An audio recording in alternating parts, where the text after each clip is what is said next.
Mr. Lance. The gentleman is recognized for 2 minutes.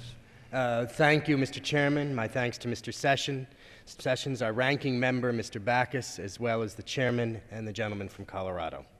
I rise to express my opposition to the rule for the financial bill that gives Wall Street firms the potential for permanent bailouts, institutionalizes too big to fail, and will ultimately constrict lending to consumers and small businesses at the worst possible time for our economy.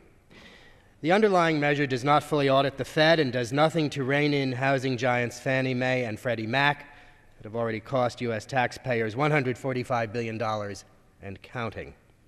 The Troubled Asset Relief Program funds by the original law were supposed to be used to reduce the deficit, not as a funding source for new spending, and the increase in the premium reserve ratio at the FDIC should not be used for anything other than protecting depositors in bank failures.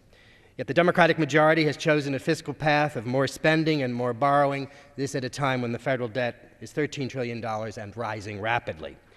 The American people deserve a better plan that puts an end to bailouts, audits the Fed, reins in Fannie Mae and Freddie Mac, and takes the government out of the business of picking winners and losers.